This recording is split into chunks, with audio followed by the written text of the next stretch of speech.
Hello students, आज हम discuss करेंगे ट्रांसपोर्ट फिनोमिना के बारे में, जिसमें हम स्टडी करेंगे viscosity, thermal conduction and diffusion. तो सबसे पहले हम बात करते हैं ट्रांसपोर्ट फिनोमिना के बारे में। देखिए, Maxwell distribution law of velocities के अकॉर्डिंग जो नंबर ऑफ मॉलिक्यूल्स होते हैं within the velocity range u and u plus d u, v and v plus d v, w and w plus d डब्ल्यू को हम represent कर सकते हैं इस एक्सप्रेशन से। In d n is equals to n into में m upon में 2 pi k T power 3/2 e की पावर माइनस m इंटू में u square plus v square plus w square upon में 2 के टी इंटू में D U D V W. मान लीजिए equation number ये हमारी फर्स्ट है। तो ये जो इक्वेशन नंबर हमारी फर्स्ट है, ये Maxwell distribution law of velocities के अकॉर्डिंग नंबर ऑफ मॉलिक्यूल्स को इस गिवन वेलोसिटी रेंज के अंदर रिप्रेजेंट करते हैं। यहाँ पे m मास है, k बोल्ट्जमैन कांस्टेंट है, t टेम्परेचर है और u v w कंपोनेंट है वेलोसिटीज़ के। अब ये जो एक्सप्रेशन है इक्वेशन नंबर फर्स्ट के अंदर, इसको हम मॉडिफाई कर सकते हैं अगर हम ये मान लें कि एंटायर गैस मास मोशन में, एंटायर गैस यानी पूरी गैस हमारी मास मोशन में है, या आप जो भी पोर्शन उसका कंसिडर कर रहे हो वो हमारा मास मोशन में है। मास मोशन से मतलब ये होता है कि पूरी की पूरी गैस मूव कर रही है, कंप्लीटली मूव कर रही है, या जो भी पोर्शन आप कंसिडर कर रहे हो वो मूव कर रहा है। तो अगर ये कंसिडरेशन हम ले लेते हैं तो हम ये जो एक्सप्रेशन आई है इक्वेशन फर्स्ट के अंदर, इसको मॉडिफाई कर सकते हैं, एक नई फॉर्म में ला सकते हैं। मान लीजिए ये जो कंपोनेंट्स है मास वेलोसिटीज़ के, वो हैं हमारे u note, v note, w note, ठीक है, किसी पर्टिकुलर प्लेस के ऊपर। तो जो हमारी एक्चुअल वेलोसिटी है मॉलिक्यूल की, वो एक्चुअली दो पार्ट से मिलकर बनी होती है। It is made up of two parts. First part हमारा होता है मास वेलोसिटी, जिसे ऑलरेडी हमने रिप्रेजेंट किया है u note, v note, w note से, और सेकेंड पार्ट हमारा होता है रैंडम थर्मल वेलोसिटी। तो सबसे पहले हम मास वेलोसिटी की बात करते हैं। मास वेलोसिटी का मतलब होता है mass flow rate across a unit area perpendicular to the direction of velocity, यानी rate of flow of mass होता है अक्रॉस अ यूनिट एरिया। किसी यूनिट एरिया के करस्पॉन्डिंग जितना मास फ्लो करता है उसे हम मास वेलोसिटी बोल सकते हैं, या आप इसे बोल सकते हो weight flow rate of a fluid per unit cross sectional area of the chamber, यानी जिस चैम्बर के अंदर वो गैस रखी गई है उसका जो वेट फ्लो रेट है, यानी वेट के फ्लो होने का जो रेट है पर यूनिट क्रॉस सेक्शनल एरिया उस चैम्बर का, वो रिप्रेजेंट करता है मास वेलोसिटी को। ठीक है, दूसरा केस हमने बताया random thermal velocity.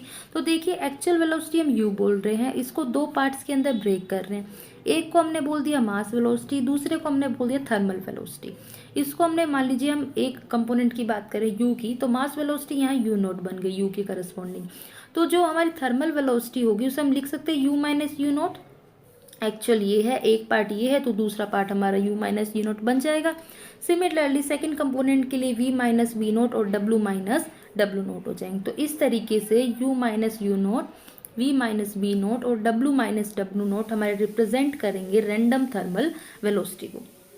Thermal velocity से यहाँ पे मतलब है velocity of thermal motion of particles, यानी कि जब हमारे पार्टिकल्स थर्मल मोशन में होते हैं तब उन पार्टिकल्स की जो वेलोसिटी होती है उस वेलोसिटी को हम क्या बोलते हैं, थर्मल वेलोसिटी। ठीक है, और बेसिकली ये जो थर्मल वेलोसिटी है ये मेजर होती है टेम्परेचर का, यानी टेम्परेचर के बारे में बताती है। तो यहाँ तक हमने एक्चुअल वेलोसिटी को दो पार्ट्स में ब्रेक करते हुए देखा कि वो दो पार्ट से बनी है। एक हमारी मास वेलोसिटी है और दूसरी हमारी रैंडम थर्मल वेलोसिटी। तो मास वेलोसिटी को हम इस तरीके से रिप्रेजेंट करते हैं और थर्मल वेलोसिटी को हम इस तरीके से रिप्रेजेंट करते हैं। अब ये हमारी जो थर्मल वेलोसिटी है ये हम अपनी कन्वीनियंस के लिए, इसमें जो u माइनस यू नोट है, v माइनस वी नोट है, w माइनस डब्ल्यू नोट को हम रिप्रेजेंट कर सकते हैं कैपिटल u v w से। ठीक है, तो जिससे जो अभी हमारा डिस्ट्रीब्यूशन लॉ आया है इक्वेशन नंबर फर्स्ट के अंदर, वो इस तरह की फॉर्म में आ जाएगा। इसे हम बोल देते हैं इक्वेशन नंबर 2। अब ये जो रिलेशन मिला है हम इक्वेशन नंबर 2 के अंदर, ये स्ट्रिक्टली होल्ड करेगा, वैलिड रहेगा कब, जब हमारे u note, v note, w note, t और n through out the gas constant रहेंगे।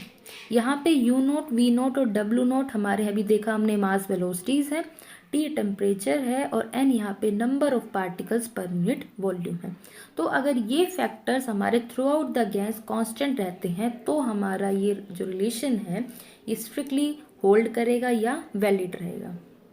नाउ अब अगर हमारी गैस इक्विलिब्रियम स्टेट के अंदर नहीं है, अगर गैस इक्विलिब्रियम स्टेट के अंदर नहीं है तो 3 केस हम यहाँ पे पढ़ेंगे। ये तीनों केसेस इंडिविजुअली भी हमें मिल सकते हैं या ज्वाइंटली भी ये टेक प्लेस कर सकते हैं। अगर गैस इक्विलिब्रियम में है तो ये केसेस नहीं होंगे। अगर गैस इक्विलिब्रियम स्टेट में नहीं है तो हमें ये 3 केसेस इंडिविजुअली या ज्वाइंटली मिल सकते हैं। तो पहला केस हमारा इसमें ये होगा कि जो मास वेलोसिटी है u0, v0 और w0 जो हमने मानी है वो गैस के सभी पार्ट्स के अंदर सेम ना हो, यानी mass velocities all parts of the gas के अंदर हमें सेम ना मिले। तो इसका मतलब देखिए गैस के मॉलिक्यूल्स है तो वो लेयर फॉर्म कर रहे हैं डिफरेंट।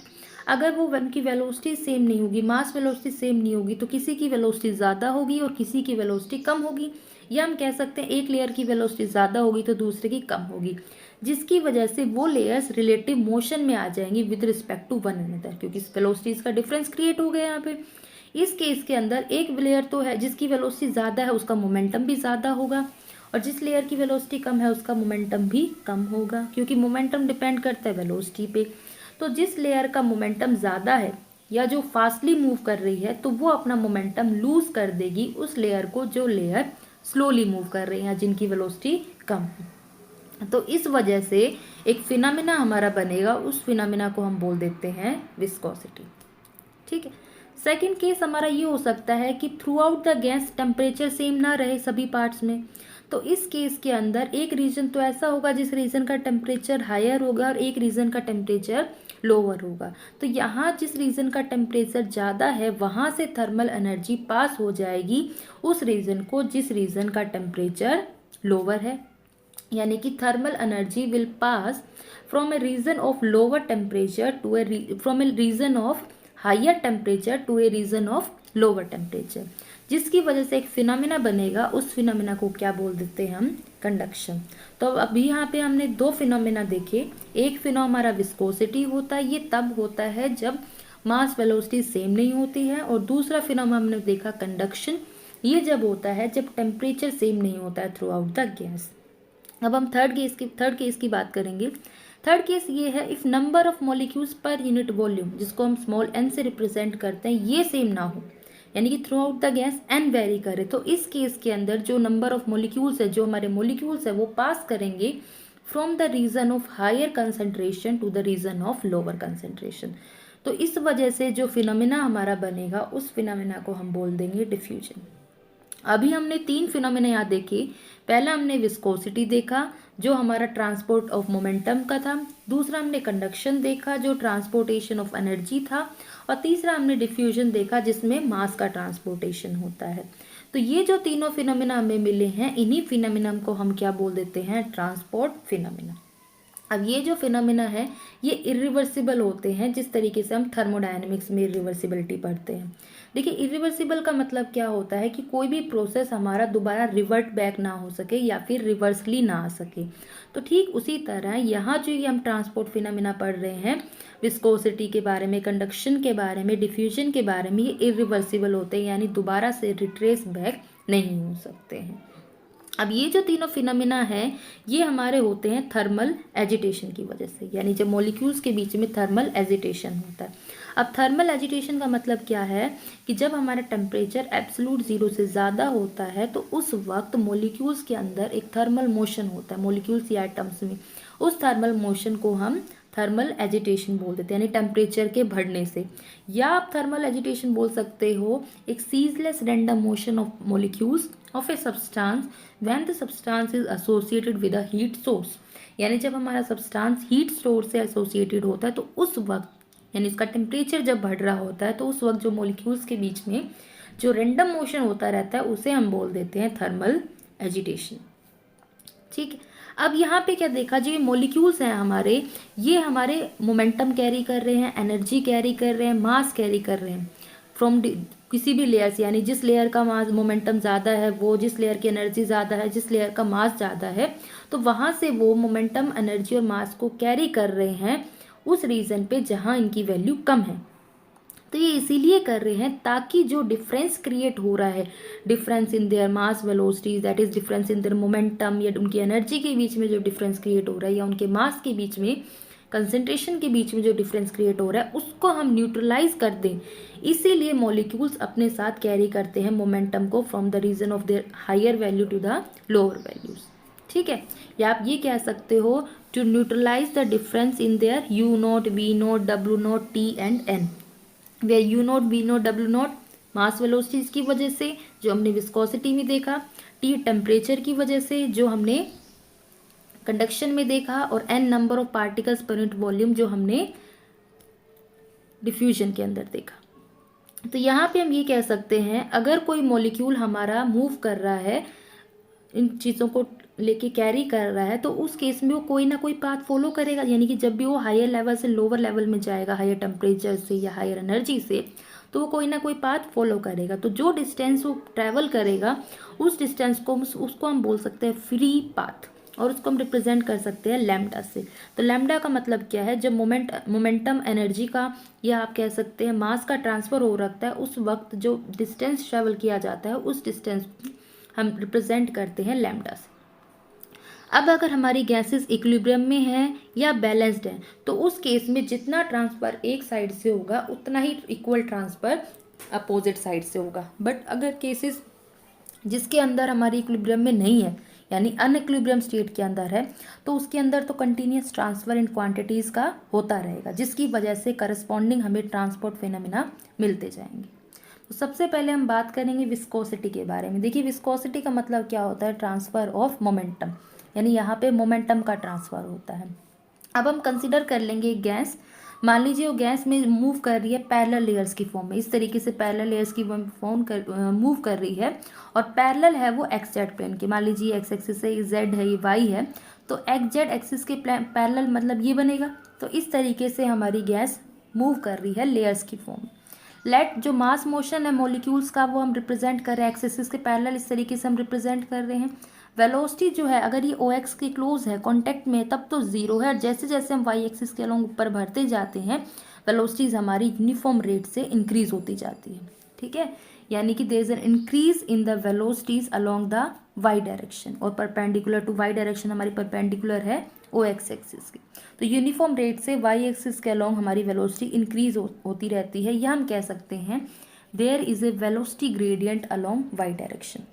वेलोसिटी ग्रेडियंट से मतलब होता है rate of change of velocities with distance. तो यहाँ पे rate of change of velocity change हो रही है विद डिस्टेंस, तो हम कह सकते हैं वेलोसिटी ग्रेडियंट है अलोंग द वाई डायरेक्शन। अब हमने एक लेयर कंसीडर कर लिया AB, मान लीजिए वो वाई डिस्टेंस पे है OX से, V मान लीजिए उसकी वेलोसिटी है, उस गैस की पर्टिकुलर लेयर की वेलोसिटी है। अब यहाँ पे लेयर जो है AB के अलोंग, तो कुछ तो लेयर्स ऐसी होंगी जो AB से ज़्यादा वेलोसिटी से मूव कर रही होंगी, और कुछ लेयर्स ऐसी होंगी जो AB से कम। तो यहाँ पे दो लेयर हमने देखी EF और CD। EF है अबव AB एंड CD है बिलो AB। तो ऊपर हमने देखा जाते हुए वेलोसिटी इंक्रीज होती रहती है यूनिफॉर्म रेट से, यानी कुछ लेयर्स ऐसी है जिनकी वेलोसिटीज ग्रेटर है AB से, तो वो इससे अबव लाई करेंगी, और जिनकी वेलोसिटी इनसे कम है, जो स्मॉलर वेलोसिटी है एज कम्पेयर टू AB, वो AB से नीचे लाई करेगी, जिसे हम यहाँ CD बोल सकते हैं और यहाँ EF बोल सकते हैं। ठीक है, अब ये जो वेलोसिटी ग्रेडियंट है हमने वाई एक्सिस के अलोंग बोला, इसे हम रिप्रेजेंट कर सकते हैं dV अपॉन dy से। अब डिफरेंट लेयर्स की डिफरेंट वेलोसिटीज़ हैं, तो उनके बीच में रिलेटिव मोशन होगा लेयर्स के बीच में with respect to one another, जिसकी वजह से अगर हम AB लेयर की बात करें तो AB लेयर की वेलोसिटी ज़्यादा है एज कम्पेयर टू CD। तो AB लेयर जो है उससे नीचे वाली लेयर्स के ऊपर एक फोर्स एक्सर्ट करेगी, जिस फोर्स को हम कह देंगे विस्कस फोर्स। ठीक है, यानी AB जो लेयर है पर्टिकुलर गैस की, ये AB लेयर फोर्स एक्सर्ट करेगी अपने से नीचे वाली लेयर्स के ऊपर, जिसे हम बोल देते हैं विस्कस फोर्स। अब ये जो विस्कस फोर्स है, इसकी वजह से जो फिनोमिना बना है, इस प्रॉपर्टी को हम बोल देते हैं विस्कोसिटी। ठीक है, न्यूटन लॉ ये कहता है, अकॉर्डिंग टू न्यूटन लॉ, जो विस्कस फोर्स है ये हमेशा किसी पॉइंट के टेंजेंशियल एक्ट करता है पर यूनिट एरिया। ठीक है, और इसको हम दिखा सकते हैं इस फॉर्मूले से, F is equals to eta dV by dV। मान लीजिए हमारी क्वेश्चन नंबर 3 है, यहाँ पे जो ईटा है ये कोफिशिएंट ऑफ विस्कोसिटी है, V यहाँ पे वेलोसिटी ऑफ फ्लो है अलोंग x डायरेक्शन। ठीक है, और dV बाय dy क्या रिप्रेजेंट कर रहा है, वेलोसिटी ग्रेडियंट को रिप्रेजेंट कर रहा है अलोंग y डायरेक्शन। तो बेसिकली हमारा जो F है ये रिप्रेजेंट कर रहा है viscous force at a point.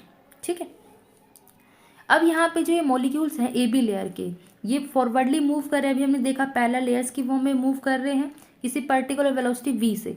तो जब ये मूव करेंगे तो ये अपना मोमेंटम ट्रांसफ़र कर देंगे। मान लीजिए अपनी नीचे वाली लेयर क्योंकि उसकी वेलोसिटी कम है तो उसका मोमेंटम कम है, तो ए भी अपना मोमेंटम ट्रांसफ़र कर देगा अपने से नीचे वाली लेयर को। तो इस वक्त जो डिस्टेंस ट्रैवल करेगा वो लैम्डा बोल सकते हैं, यानी ए बी से सी डी के बीच में जो डिस्टेंस है उसे हम लैम्डा बोल सकते हैं। देखिए यहाँ रिप्रेजेंट किया हुआ है ये लैम्डा और ये लैम्डा। तो जब ये नीचे वाली लेयर से कोलाइड करेगा तो उस डिस्टेंस को हमने क्या बोल दिया, लैम्डा बोल दिया। ठीक इसी तरह EF वाले की वेलोसिटी ज़्यादा है EF लेयर की और AB की उससे कम है, तो वो भी EF लेयर भी अपना मोमेंटम ट्रांसफ़र करेगी AB लेयर को, तो वो जितना डिस्टेंस ट्रेवल करेगी उसे भी हम क्या कह देंगे, लैम्डा डिस्टेंस। अब जो वेलोसिटी बनेगी EF लेयर की, देखिए AB की V है और वेलोसिटी ग्रेडियंट है हमारा dV/dy। यहाँ पे हम देख सकते हैं, तो जो EF लेयर की जो वेलोसिटी होगी वो ज़्यादा होगी तो उसमें एक ग्रेडियंट ऐड हो जाएगा, और CD की AB से कम होगी तो इसमें ग्रेडियंट सब्ट्रैक्ट हो जाएगा। तो इससे हमारी जो वेलोसिटी बनेगी EF की वो तो हमारी ये वैल्यू आ जाएगी, और CD के अलोंग जो वेलोसिटी बनेगी वो हमारी ये वैल्यू आ जाएगी। मान लीजिए हमारी इक्वेशन नंबर 4 है और ये हमारी इक्वेशन नंबर 5 है। तो बेसिकली इक्वेशन 4 और इक्वेशन 5 हमारी वैल्यू बता रही हैं वेलोसिटी ऑफ फ्लो की along the EF layer and along the CD layer. तो यहाँ से हम ये बोल सकते हैं कि अगर कोई मॉलिक्यूल क्रॉस करता है, यानी क्रॉस करता है AB को in the downward direction, cross का मतलब अगर वो EF से AB के अलोंग जाता है तो उस वक्त जो मोमेंटम कैरी करेगा उस मोमेंटम की वैल्यू होगी m इंटू में दिस वैल्यू। क्यों? क्योंकि मोमेंटम का फॉर्मूला होता है मास इंटू वेलोसिटी। अब वो AB की अलोंग डाउनवर्ड डायरेक्शन में जब आ रहा है EF से, तो उसकी वेलोसिटी तो इतनी है और मास उसका इतना है, तो इतना मोमेंटम वो ट्रांसफ़र करेगा डाउनवर्ड डायरेक्शन के अंदर।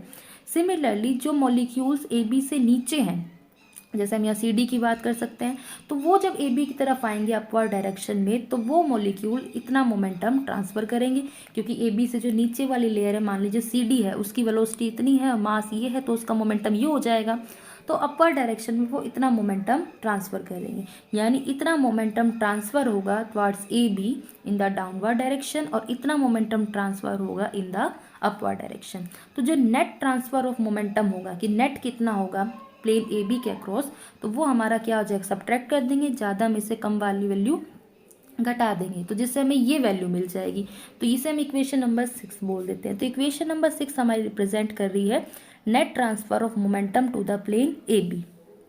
ठीक है, अब हमें ये डिटरमाइन करना है कि कितने नंबर ऑफ मॉलिक्यूल्स AB को, यानी जो प्लेन AB हमने लेयर मानी उसको क्रॉस कर रहे हैं इन द डाउनवर्ड डायरेक्शन, यानी डाउनवर्ड डायरेक्शन में कितने नंबर ऑफ मॉलिक्यूल्स AB को क्रॉस करते हुए जा रहे हैं। तो इसके लिए हम क्या करेंगे, एक सिलेंडर कंसिडर कर लेंगे। मान लीजिए वो unit area of cross section है उस सिलेंडर का, और वो सिलेंडर है between the layers AB and EF, AB और EF के बीच में लाई करता है, सच दैट उस सिलेंडर की जो वॉल्यूम है वो इक्वल टू है लैम्डा की, और उसके अंदर जो नंबर ऑफ मॉलिक्यूल्स हैं वो इक्वल टू है n लैम्डा।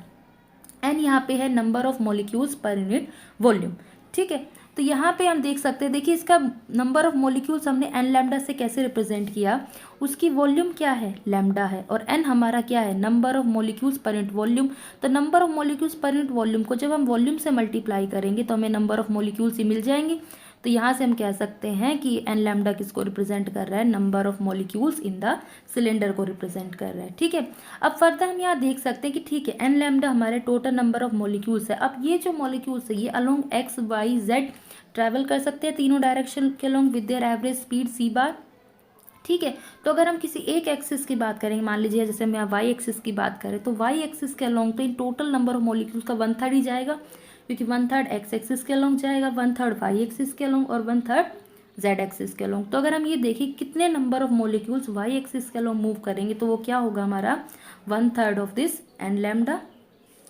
ठीक है, सेकेंडली हम ये देख सकते हैं, अब ये जो नंबर ऑफ मॉलिक्यूल्स हैं हमारे y एक्सिस के अलोंग, इनमें भी हाफ तो अपवर्ड डायरेक्शन में जा रहे हैं, हाफ हमारे डाउनवर्ड डायरेक्शन में जा रहे हैं। अब हमें पता लगाना डाउनवर्ड में कितने जाएंगे, तो आधे आधे हो जाएंगे, तो half of n lambda by 3 बचेगा n लैम्डा बाय 6, तो इतने मॉलिक्यूल्स तो डाउनवर्ड में जाएंगे और इतने कहाँ जाएंगे, अपवर्ड में।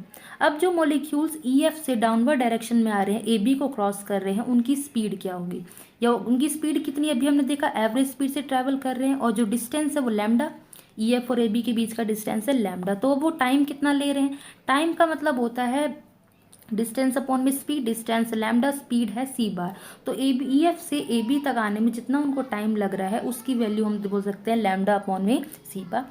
यानी जितने भी मॉलिक्यूल्स है उस सिलेंडर के अंदर अगर वो ए बी को क्रॉस करेंगे तो उनको कितना टाइम लगेगा, लैम्डा अपॉन में सी बार। तो देखिए लैम्डा अपॉन सी बार के अंदर कितने एन लैम्डा बाई 6 मॉलिक्यूल्स हैं पास हो रहे हैं। तो अब हमें ये देखना है कितने नंबर ऑफ मॉलिक्यूल्स एक सेकंड के अंदर पास हो रहे हैं। तो इतने टाइम के अंदर इतने नंबर ऑफ मॉलिक्यूल्स है, तो बाय यूनिटरी मेथड एक सेकंड के क्रॉस रहेंगे तो ये क्वांटिटीज की डिवाइड में आ जाएगी। तो एक सेकंड के अंदर जितने number of molecules A B plane को क्रॉस करेंगे और डाउनवर्ड डायरेक्शन में आएंगे उसको हम रिप्रेजेंट करते हैं इससे। यहाँ से ये वैल्यू मिल जाएगी 1/6 एन सी बार। तो इतने मॉलिक्यूल्स हमें डाउनवर्ड डायरेक्शन में आ रहे हैं प्लेन को क्रॉस करते हुए, इसका मतलब same he number of molecules cross करते हुए जाएंगे अपवर्ड डायरेक्शन में। यानी सी डी से जब वो आएंगे तो इतने ही नंबर ऑफ मॉलिक्यूल्स क्रॉस करेंगे। तो जो टोटल मोमेंटम ट्रांसफर हुआ यहाँ पे पर यूनिट एरिया पर सेकेंड, तो उसको हम रिप्रेजेंट कर सकते हैं। देखिए ये एक मॉलिक्यूल के हमने अभी मोमेंटम देखा था, अभी पीछे पढ़ा था एक मोमेंटम के लिए हमारा ये नेट मोमेंटम आया था एक मॉलिक्यूल के लिए, ठीक है। तो अब हमारे नंबर ऑफ मॉलिक्यूल्स कितने बन गए, ये हमारे नंबर ऑफ मॉलिक्यूल्स आ गए अभी हमने देखा, ठीक है। इतने मॉलिक्यूल्स पर सेकंड या बोल सकते हो एक सेकंड के अंदर है और एक मॉलिक्यूल के लिए इतना है। तो टोटल मोमेंटम हमारा क्या बन जाएगा, दोनों मल्टीप्लाई हो जाएंगे तो ये इक्वेशन 8 आ जाएगी। तो ये इक्वेशन 8 हमारी रिप्रेजेंट कर रही है टोटल मोमेंटम ट्रांसपोर्टेड पर यूनिट एरिया पर सेकेंड। लेकिन जो टोटल मोमेंटम ट्रांसपोर्टेड होता है पर यूनिट एरिया पर सेकेंड वो बराबर होता है विस्कस फोर्स पर यूनिट एरिया के। तो यहाँ इस इक्वेशन को हम एफ से रिप्रेजेंट कर सकते हैं, तो एफ इसके बराबर आ जाएगा। इसको मान लीजिए इक्वेशन नंबर 9। एफ यहाँ पे क्या है, विस्कस फोर्स पर यूनिट एरिया, ठीक है। तो यहाँ से हम ये कह सकते हैं इक्वेशन 3 और 9 से। देखिए इक्वेशन 3 में हमने क्या माना था, एफ की वैल्यू ये ली थी eta d v by d v viscous force को बताया था, और एफ की वैल्यू यहाँ जो इक्वेशन 9 में हमारी ये आई है। अब दोनों इन इक्वेशन को हम कंपेयर करेंगे तो इनकी लेफ्ट हैंड साइड सेम है तो राइट हैंड साइड इक्वेट हो जाएगी। तो यहाँ से ईटा की वैल्यू आ जाएगी। ईटा यहाँ पे क्या है, कोफिशिएंट ऑफ विस्कोसिटी है। बट एम एन जो यहाँ पे आ रहा है वो हमारा रो के इक्वल है। क्यों, एम का मतलब है मास ऑफ वन मॉलिक्यूल और एन का मतलब है number of molecules per unit volume. एक मॉलिक्यूल का मास m है, total number of molecules n है, तो ये हमारा क्या बता देगा, टोटल मास। तो यहाँ कैपिटल M आ जाएगा और वेलोसिटी इसकी v है। तो मास पर यूनिट वेलोसिटी हमारा क्या बन जाएगा, डेंसिटी। तो इसको हम रो से रिप्रेजेंट कर सकते हैं, where rho is the density of the gas. तो यहाँ से ईटा की वैल्यू mn की जगह हम रो पुट करेंगे तो ईटा की वैल्यू ये आ जाएगी। तो यहाँ ईटा हमने डिफाइन कर दिया in terms of lambda mean free path, density and C bar is the average speed. मान लीजिए इक्वेशन नंबर 11 है। अब जो मीन फ्री पाथ है इसकी वैल्यू ये होती है, प्रीवियस वीडियो लेक्चर में हमने देखा था कि lambda is equals to 1/√2 pi N sigma square. तो यहाँ ये वैल्यू जब हम इसमें पुट करेंगे तो ईटा की वैल्यू हमें यहाँ पे ये मिल जाएगी और इससे हमारी यहाँ से एन कैंसिल आउट हो जाएगा और ईटा की वैल्यू आ जाएगी हमारी एम सी बार अपॉन में 3/√2 पाई सिग्मा स्क्वायर। मान लीजिए ये हमारी इक्वेशन नंबर 12। तो यहाँ रिलेशन आ गया ईटा का मास के बीच में, सिग्मा के बीच में यहाँ से। तो दो इक्वेशन हमें यहाँ मिल गई ईटा के लिए जो कोफिशिएंट ऑफ विस्कोसिटी है उसके लिए, एक इक्वेशन 11 एक इक्वेशन नंबर 12। तो इक्वेशन नंबर 11 और 12 से हम कुछ रिजल्ट्स बता सकते हैं। क्या क्या बता सकते हैं, पहला तो हम ये कह सकते हैं कि जो हमारा सी बार होता है ये प्रोपोर्शनल होता है √2 के। देखिए सी बार क्या होता है, एवरेज स्पीड होती है, इसका फॉर्मूला होता है √8 kT बाई एम। तो यहाँ से हम कह सकते हैं सी बार प्रोपोर्शनल है square root of absolute temperature. और यहाँ हमने देखा कि ईटा प्रोपोर्शनल है सी बार के। अब ईटा सी बार के प्रोपोर्शनल है और सी बार √t के प्रोपोर्शनल है। यानी हम कह सकते हैं जो हमारा ईटा होगा वो स्क्वायर रूट ऑफ t के प्रोपोर्शनल होगा और t यहाँ पे एब्सोल्यूट टेम्परेचर। इसका मतलब हम कह सकते हैं जो कोफिशिएंट ऑफ विस्कोसिटी है eta, this is proportional to the square root of the absolute temperature, that is t √t के प्रोपोर्शनल होगा। सेकेंडली इक्वेशन नंबर 11 जो हमारी है वो हमारी ये है, eta is equals to 1/3 rho C bar lambda. ये हमारा रिलेशन बता रही है ईटा के बीच में और डेंसिटी के बीच में। तो अगर हम डेंसिटी की बात करें तो किसी भी गैस की जो डेंसिटी होती है, अगर हम उस गैस का प्रेशर इंक्रीज करते हैं तो उसकी डेंसिटी भी इंक्रीज होती जाएगी, क्योंकि जब आप गैस को कंप्रेस करोगे तो पार्टिकल्स क्लोज आ जाएंगे, डेंस हो जाएंगे, तो डेंसिटी इंक्रीज हो जाएगी। जैसे हम गैस को अगर कंप्रेस करेंगे तो वो लिक्विड बन जाएगा, फिर उसको कंप्रेस करेंगे तो सॉलिडिफाई हो जाएगा। तो यानी कि डेंसिटी हमारी इंक्रीज होती जाएगी प्रेशर के इंक्रीज होने पर। पर जैसे हम प्रेशर को इंक्रीज़ करेंगे मीन फ्री पाथ जो है वो तो हमारा डिक्रीज़ करेगा, क्योंकि हमने देखा प्रेशर को जैसे हम बढ़ाएंगे मॉलिक्यूल्स क्लोज आएंगे तो उनके बीच का जो डिस्टेंस है, जो मीन फ्री पाथ है, वो हमारा डिक्रीज होता जाएगा। तो ये जिस तरीके से प्रेशर को बढ़ाने से डेंसिटी बढ़ रही है उसी रेशियो में मीन फ्री पाथ हमारा डिक्रीज करेगा, सेम रेशियो के अंदर। तो यहाँ से हम कह सकते हैं पी लैम्डा कांस्टेंट होगा, या आप कह सकते हो प्रेशर मीन फ्री पाथ की इन्वर्सली प्रोपोर्शनल होगा। प्रेशर बढ़ेगा तो मीन फ्री पाथ डिक्रीज होगा एंड वाइस वर्सा। तो इसका मतलब जो कोफिशिएंट ऑफ विस्कोसिटी है ये हमारा प्रेशर का इंडिपेंडेंट होता है, यानी किसी भी पर्टिकुलर टेम्परेचर के ऊपर coefficient of viscosity eta pressure पे डिपेंड नहीं करता। अब जो हमारी इक्वेशन नंबर 12 है, ये जो हमारी है eta is equals to M C bar upon में 3/√2 पाई सिग्मा स्क्वायर। यहाँ से हम देख सकते हैं कि जो ईटा है ये इंडिपेंडेंट है एन का, यानी number of particles per unit volume पे डिपेंड नहीं करता। तो यहाँ से हम कह सकते हैं ईटा प्रेशर पे डिपेंड नहीं करता, ना ही ईटा स्मॉल एन यानी number of molecules per unit volume पे डिपेंड करता है। बट ये डिपेंड करता है मास के ऊपर, ये मास के ऊपर, डायमीटर के ऊपर, क्योंकि हमने भी यहाँ सिग्मा देखा। इसके अलावा टेम्परेचर के ऊपर डिपेंड करता है। थर्डली हम यहाँ से कह सकते हैं जो इक्वेशन नंबर 11 है हमारी, eta is equals to 1/3 rho C bar lambda. तो यहाँ से हम लैम्डा की वैल्यू निकाल सकते हैं अगर हमें रो की वैल्यू, सी बार की वैल्यू, ईटा की वैल्यू पता है। तो देखिए अगर हमें रो की, प्रेशर की और टेम्परेचर की वैल्यू पता है तो इनकी हेल्प से हम सी बार कैलकुलेट कर सकते हैं। ईटा की वैल्यू हम एक्सपेरिमेंटली निकाल लेंगे, तो यहाँ से इन सब की वैल्यू रखने पर हम लैम्डा की वैल्यू, मीन फ्री पाथ की वैल्यू कैलकुलेट कर सकते हैं। तो ये सब था हमारा विस्कोसिटी के बारे में। अब हम बात करेंगे थर्मल कंडक्शन के बारे में।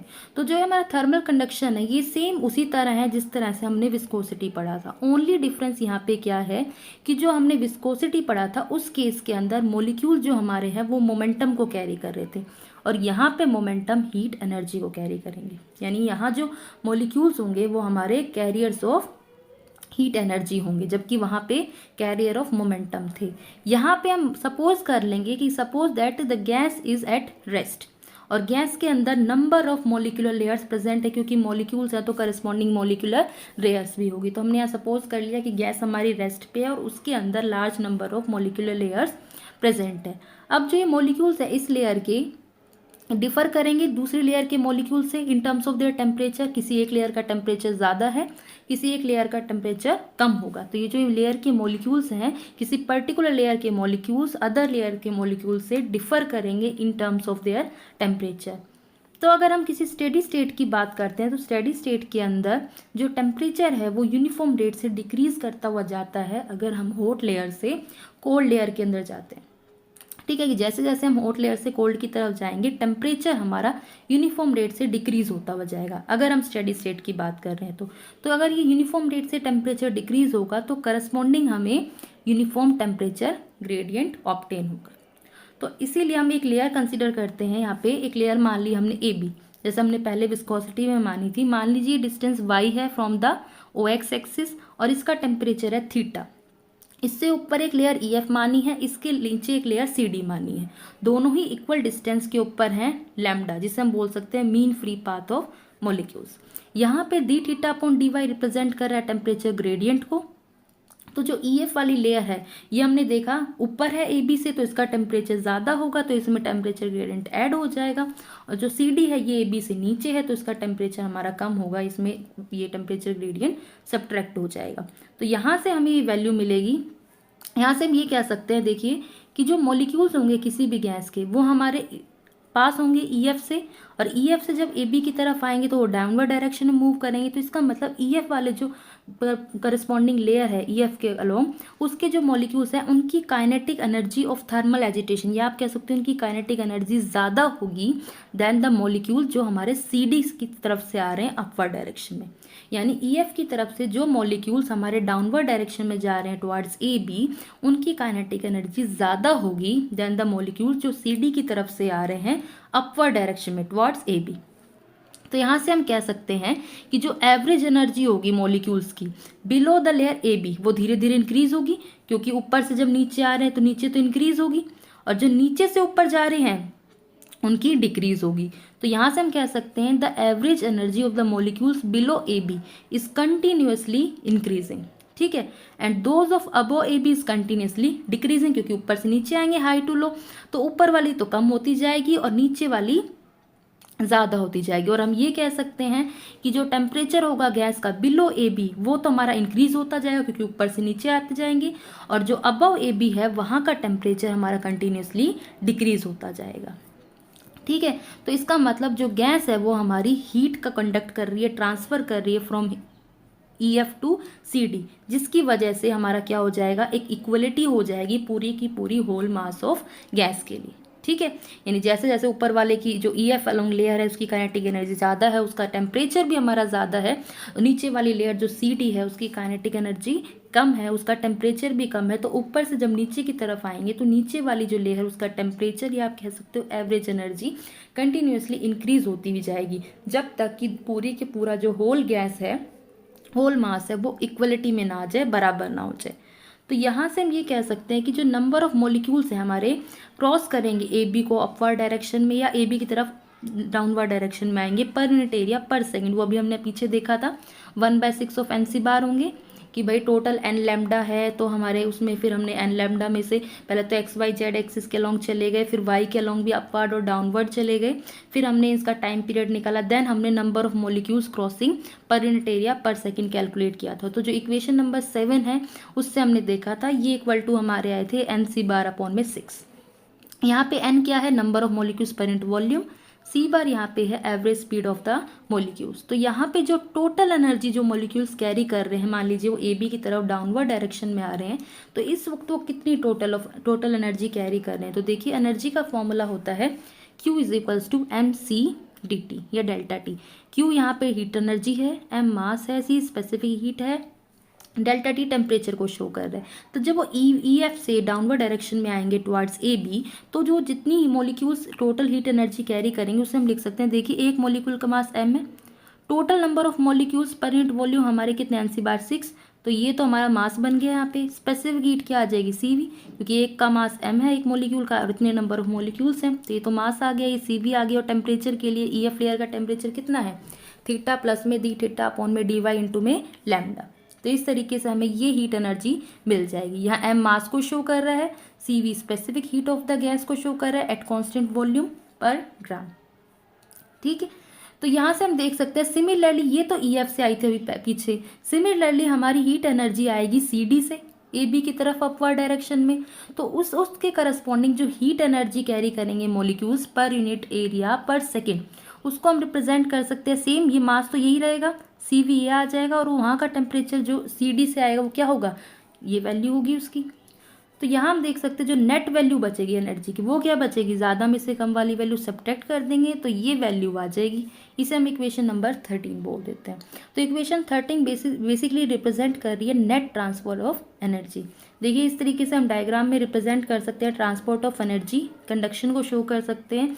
EF AB CD लेयर्स हमने मानी है, AB को y एक्सिस पे माना है, लैम्डा इनके बीच का डिस्टेंस है, इस तरीके से टेम्परेचर EF और CD के हमने मान लिए।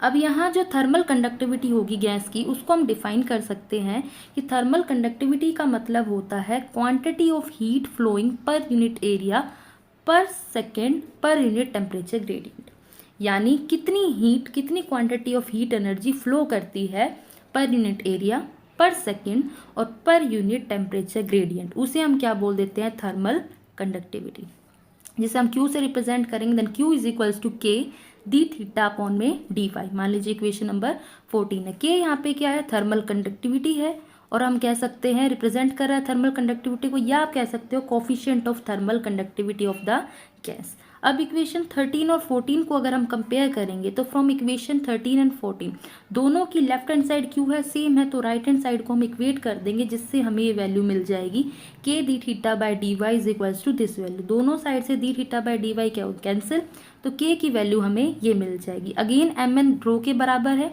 अभी विस्कोसिटी में हमने देखा था, तो K की वैल्यू ये आ जाएगी इन टर्म्स ऑफ डेंसिटी, ये K की वैल्यू आ जाएगी इन terms of mass, number of molecules per unit volume. तो इन्हें इक्वेशन 15 बोल दिया, इसे इक्वेशन 16 बोल दिया। तो यहाँ से हम देख सकते हैं कि ईटा की जो वैल्यू थी, अब ये जो कंपेयर करेंगे हम इसको ईटा की वैल्यू से, देखिए इक्वेशन नंबर 11 के अंदर हमने ईटा की वैल्यू देखी थी जो हमारी डेंसिटी टर्म में ये आई थी, जब हमने विस्कोसिटी पढ़ा था, और यहाँ हम के की वैल्यू रो के टर्म्स में ये पढ़ रहे हैं। तो अगर हम इन दोनों को कंपेयर करेंगे तो देखिए 1/3 रो सी बार लैम्डा, ये वैल्यू तो हमारी ईटा बन गई और सी भी एक एक्स्ट्रा रह गया यहाँ पे। तो यहाँ पे के किसके बराबर आ गया, ईटा सी वी। मान लीजिए हमारी इक्वेशन नंबर 17 है। तो इक्वेशन नंबर 17 हमारा रिप्रेजेंट कर एक relation coefficient of thermal conduction, thermal conductivity आप कह सकते हैं, और कोफिशिएंट ऑफ विस्कोसिटी, इसके बीच का एक रिलेशन बता रही। नाउ जो हमारी इक्वेशन नंबर 16 है, जो ये रिलेशन बता रही है कोफिशिएंट ऑफ थर्मल कंडक्टिविटी और डेंसिटी के बीच में, तो इससे हम ये कह सकते हैं कि जैसे कि विस्कोसिटी की हम बात करते थे, उसी तरह जो कोफिशिएंट ऑफ थर्मल कंडक्टिविटी है ये भी हमारा प्रेशर से इंडिपेंडेंट है। यहाँ कहीं भी प्रेशर नहीं है तो ये प्रेशर से इंडिपेंडेंट होता है। हमने देखा था कि जो सी है, जो सी बार एवरेज स्पीड है, वो √T एब्सोल्यूट टेम्परेचर के डायरेक्टली प्रोपोर्शनल थी, और के यहाँ पे भी सी बार के डायरेक्टली प्रोपोर्शनल है, यानी सी बार √T के डायरेक्टली प्रोपोर्शनल है और के सी बार के प्रोपोर्शनल है। तो हम यहाँ से कह सकते हैं के भी प्रोपोर्शनल होगा √T, या आप कह सकते हो पी लैम्डा इज कॉन्स्टेंट, जो हमने देखा था।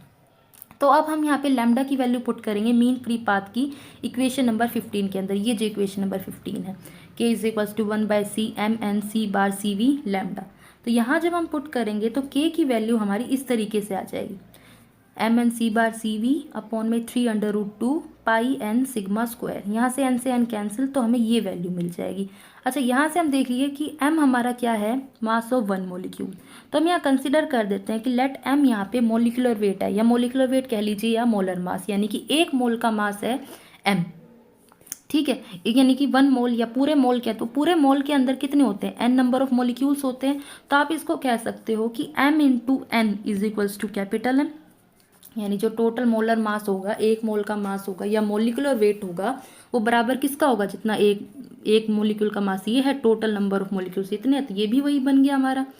ठीक है, तो यहाँ से जो स्मॉल m है उसकी जगह हम लिख सकते हैं m/n लिख सकते हैं। ठीक है, यहाँ m मोलिकुलर वेट है और n हमारा एवोगैड्रो नंबर है, यानी कि 1 मोल के अंदर जितने नंबर ऑफ पार्टिकल्स या नंबर ऑफ मोलिक्यूल्स होते हैं वो है। अब हम यहाँ CV की बात करते हैं। देखिए यहाँ स्मॉल CV लिखा है, यहाँ कैपिटल CV लिखा है। तो स्मॉल CV का मतलब हमारा होता है स्पेसिफिक हीट, और कैपिटल CV का मतलब होता है हीट कैपेसिटी।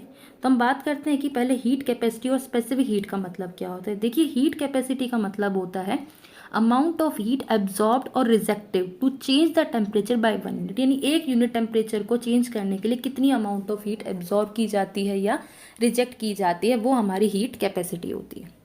इसको हम कैपिटल CV से रिप्रेजेंट करते हैं। नेक्स्ट है हमारा स्पेसिफिक हीट कैपेसिटी। इसका मतलब होता है, ये भी यही होता है, कितनी हीट एब्जॉर्ब की गई है, रिजेक्ट की गई है एक टेम्परेचर को 1 यूनिट से चेंज करने के लिए, लेकिन यहाँ पे यूनिट मास की बात होती है, मास को यहाँ पे इंक्लूड कर लेते हैं। इसको हम रिप्रेजेंट करते हैं स्मॉल CV से। तो जिसकी वजह से हमारी जो ये वैल्यू है, यहाँ पे हम देखेंगे, यहाँ स्पेसिफिक हीट और हीट कैपेसिटी के बीच का एक रिलेशन दिखा रहा है। तो देखिए CV तो स्पेसिफिक हीट जो है, जो हमारा हीट कैपेसिटी है वो सेम है स्पेसिफिक हीट का, एक्सेप्ट यहाँ पर यूनिट मास इंक्लूड हो जाता है। तो जहाँ हमारा स्मॉल CV है, स्पेसिफिक हीट है, वहाँ पे हम लिख सकते हैं कैपिटल CV और उसको डिवाइड कर देंगे m से। ठीक है, क्योंकि पर यूनिट मास। तो ये हमारा अब किसकी फॉर्म में आ गया, कैपिटल CV की या हीट कैपेसिटी की फॉर्म में आ गया। तो यहाँ से इस m से ये m हमारा हो जाएगा कैंसिल आउट, ये कैंसिल हो गया। तो यहाँ जो k की वैल्यू हमारी आएगी वो आएगी c बार अपॉन में 3√2 pi sigma square capital CV upon में n। ध्यान रखिएगा यहाँ कैपिटल CV है हीट कैपेसिटी, और स्मॉल CV जो हमारा यहाँ पे था ये था स्पेसिफिक हीट। मान लीजिए हमारी इक्वेशन नंबर 18 है। तो यहाँ से हम ये कह सकते हैं, यहाँ पे हमने माना था m जो था वो मोलिकुलर वेट था, n एवोगैड्रो नंबर, CV जो था वो molar specific heat at constant volume, V को रिप्रेजेंट कर रहा है कांस्टेंट वॉल्यूम के लिए। ठीक है, जो यहाँ हम V ले रहे हैं नीचे।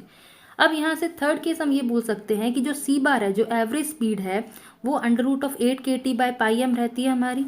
तो यहाँ पे जो कोफिशिएंट ऑफ थर्मल कंडक्टिविटी है, क्योंकि k किसके प्रोपोर्शनल है, C बार के, और C बार इन्वर्सली प्रोपोर्शनल है 1/√m के। तो हम यहाँ से कह सकते हैं k भी किसके इन्वर्सली प्रोपोर्शनल होगा, √m के, और m यहाँ पे क्या है, mass of molecule.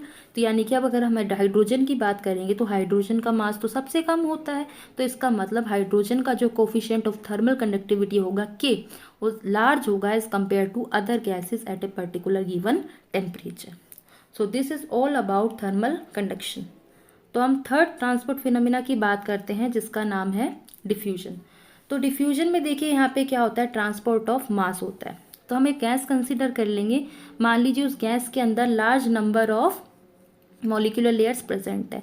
A B एक हमने लेयर मान लीजिए वो एक्स से वाई डिस्टेंस पे है। एन मान लीजिए number of molecules per unit volume है इस लेयर के अंदर। अब हम दो लेयर मानते हैं सी डी और ई एफ। सी डी मानेंगे at a distance lambda above A B, और सी डी मानेंगे जो ई एफ जो लेयर है हमारी, ये तो होगी at a distance lambda above A B, और सी डी एक लेयर मानेंगे at a distance lambda below A B. तो दो लेयर हमने कंसिडर किए हैं यहाँ पे, एक सी डी जो below A B at a distance lambda, और एक है ई एफ जो अबव ए बी है एट ए डिस्टेंस लैम्डा। तो यहाँ हम ये कह सकते हैं कि जो कंसंट्रेशन ऑफ मॉलिक्यूल्स होगा, या फिर आप कह सकते हो number of molecules per unit volume होंगे, वो इंक्रीज होते जाएंगे अलोंग वाई एक्सिस। जैसे जैसे हम सी डी से ई एफ की तरफ जाएंगे तो कंसंट्रेशन ऑफ मॉलिक्यूल्स हमारा इंक्रीज होता जाएगा। तो यानी हम यहाँ से कह सकते हैं कि जो ए बी लेयर के अलोंग जो मॉलिक्यूल्स की कंसंट्रेशन होगी वो ज़्यादा होगी to that of C D layer. और हम ये भी कह सकते हैं कि जो ई एफ लेयर के अंदर मॉलिक्यूल्स की कंसंट्रेशन होगी वो ज़्यादा होगी as compare to those of A B layer.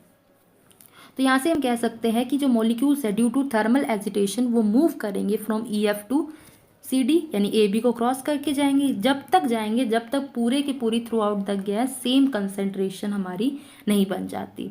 तो इसीलिए जो फिनोमेना ऑफ डिफ्यूजन है इसको हम बोल देते हैं ट्रांसपोर्ट ऑफ मास, क्योंकि मॉलिक्यूल्स हमारे पास होते हैं, जब तक कंसंट्रेशन सेम ना हो पास होते रहेंगे, क्रॉस करते हुए जाएंगे। तो इस तरीके से हमने दो लेयर मान ली, E F C D, A B हमने एक लेयर मान ली, और ये हमने वाई डिस्टेंस पे ए बी लेयर को कंसिडर कर लिया, और मीन फ्री पाथ यहाँ पे लेमडा मान लिया। एन यहाँ पे मान लीजिए कंसंट्रेशन है ए बी के अलोंग, और D N by D Y represent कर रहा है rate of change of concentration with distance. Distance के अकॉर्डिंग कंसंट्रेशन किस तरीके से चेंज कर रही है। तो यहाँ पे जो कंसंट्रेशन ग्रेडियंट बनेगा वो D N by D Y. तो इसीलिए जो ई एफ क्योंकि इसकी कंसंट्रेशन ज़्यादा होगी तो यहाँ ऐड हो जाएगा ये कंसंट्रेशन ग्रेडियंट, और सी डी के लिए सब्ट्रैक्ट हो जाएगा। तो हमारी ई एफ लेयर के लिए ये कंसंट्रेशन आ जाएगी, और इसी तरह सी डी के लिए ये वाली मिल जाएगी यहाँ से। तो जो नेट वैल्यू हमारी बचेगी कि जो अच्छा, इससे पहले हम नंबर ऑफ मॉलिक्यूल्स भी निकाल सकते हैं। देखिए हमने देखा कि जो कंसंट्रेशन आई है एक मॉलिक्यूल के लिए वो हमारी ये वैल्यू है अभी देखिए हमने, और टोटल नंबर ऑफ मॉलिक्यूल जो है, नंबर ऑफ मॉलिक्यूल्स हमने पीछे देखे थे वो 1/6 एन सी बार होते हैं। एन की वैल्यू यहाँ पे कितनी बन गई, अगर हम ई एफ की बात करते हैं ये वैल्यू, तो यहाँ एन की वैल्यू ये यूज़ होगी, क्योंकि वो जो एन सी बार बाय 6 आए थे नंबर ऑफ मॉलिक्यूल्स वो हमारे आए थे अलोंग ए बी। यहाँ अगर हम ई एफ से बात कर रहे हैं कि ई एफ से आ रहे हैं नंबर ऑफ मॉलिक्यूल्स क्रॉस करते हुए ए बी की तरफ पर यूनिट एरिया, तो वो कितने आएंगे 1/6 सी बार तो होगा ही, और एन की जगह हम यहाँ ये वाली वैल्यू यूज़ कर लेंगे, ठीक है, क्योंकि ई एफ की करस्पॉन्डिंग कंसंट्रेशन की value number of particles per unit volume ये वैल्यू। सिमिलरली जो नंबर ऑफ मॉलिक्यूल्स हमारे सी डी से जाएंगे ए बी की तरफ क्रॉस करते हुए इन द अपवर्ड डायरेक्शन पर यूनिट एरिया पर सेकेंड, तो वो भी हमारा 1/6 एन सी बार होना चाहिए। इस बार जो सी डी के करस्पॉन्डिंग एन की वैल्यू हमारी ये है। तो इस तरीके से हमें number of molecules per unit area per second मिल जाएंगे। अब यहाँ जो नेट नंबर ऑफ मॉलिक्यूल्स हमें मिलेंगे पर यूनिट पर सेकेंड, तो हम सब्ट्रैक्ट कर देंगे नेट के लिए, तो ज़्यादा में से कम वाली वैल्यू माइनस कर देंगे। तो इससे हमारे ये net number of molecules per unit area per second crossing the layer A B मिल जाएंगे। मान लीजिए हमारी इक्वेशन नंबर 19 आ गई। अब यहाँ पे हम जो कोफिशिएंट ऑफ डिफ्यूजन है डी, इसको हमें डिफाइन करना है। तो इसका मतलब होता है कितने नंबर ऑफ मॉलिक्यूल्स क्रॉस कर रहे हैं पर unit area per second per unit concentration gradient. अब हमने number of molecules per unit area per second तो निकाल लिए हैं, अब इसको पर यूनिट कंसंट्रेशन ग्रेडियंट कर दें। अगर हम कंसंट्रेशन ग्रेडियंट से डिवाइड कर दें तो हमें कोफिशिएंट ऑफ डिफ्यूजन डी मिल जाएगा। तो इसलिए हमने इसको ऐसे डिवाइड किया, तो यहाँ से ये वैल्यू कैंसिल हो गई, तो डी की वैल्यू यानी कोफिशिएंट ऑफ डिफ्यूजन की वैल्यू हमारी आ जाएगी 1/c सी बाय लैम्डा। मान लीजिए हमारी इक्वेशन नंबर 20। अब इस इक्वेशन को हम रो से मल्टीप्लाई करेंगे और रो से डिवाइड करेंगे, जिससे हमारा ये रिजल्ट आ जाएगा। तो यहाँ पे हमारा जो कोफिशिएंट ऑफ डिफ्यूजन है ये डेंसिटी टर्म्स में डिफाइन हो जाएगा। अच्छा, इक्वेशन नंबर 11 में हमने देखा था जो कोफिशिएंट ऑफ विस्कोसिटी ईटा था, this is equals to 1/3 rho C bar lambda. तो यहाँ हम इन दोनों इक्वेशंस को जब कंपेयर करेंगे तो हम यहाँ से देख सकते हैं, देखिए यहाँ तक सब सेम है, तो ये तो ईटा ही है, तो यहाँ से डी की वैल्यू आ जाएगी ईटा अपॉन में रो। तो यहाँ एक रिलेशन आ जाएगा कोफिशिएंट ऑफ डिफ्यूजन के बीच में और कोफिशिएंट ऑफ विस्कोसिटी ईटा के बीच में। तो यहाँ से हम देखिए कह सकते हैं लैम्डा की जो वैल्यू है वो है kT/√2π∑² तो लैम्डा हमारा टी के भी प्रोपोर्शनल है और प्रेशर के इन्वर्सली प्रोपोर्शनल है। और सी हम जानते हैं वो किसके प्रोपोर्शनल होता है, √T के। तो लैम्डा और सी की वैल्यू हम इक्वेशन नंबर 20 के अंदर पुट करेंगे। ये जो इक्वेशन नंबर 20 है यहाँ पे लैम्डा और सी की वैल्यू, सी बार की जो वैल्यू है एवरेज स्पीड की वैल्यू हम पुट करेंगे। तो इसको पुट करने से हमें ये रिजल्ट मिलेगा कि डी इज प्रोपोर्शनल टू, सी की जगह तो √T रखा और लैम्डा की जगह हमने पुट कर दिया इक्वेशन नंबर 20 के अंदर T/P। तो यहाँ से T की पावर 3/2 बन गई और प्रेशर इन्वर्स आ गया। मान लीजिए इक्वेशन नंबर 22 है। तो यहाँ से हम कह सकते हैं जो कोफिशिएंट ऑफ डिफ्यूजन है D, ये डायरेक्टली प्रोपोर्शनल है T की पावर 3/2 के। T यहाँ पे क्या है, एब्सोल्यूट टेम्परेचर। और यहाँ से हम कह सकते हैं जो कोफिशिएंट ऑफ डिफ्यूजन है ये इन्वर्सली प्रोपोर्शनल है प्रेशर के, P के। या P क्या है, pressure of the gas. So this is about diffusion. So we have studied all about transport phenomena. Thank you.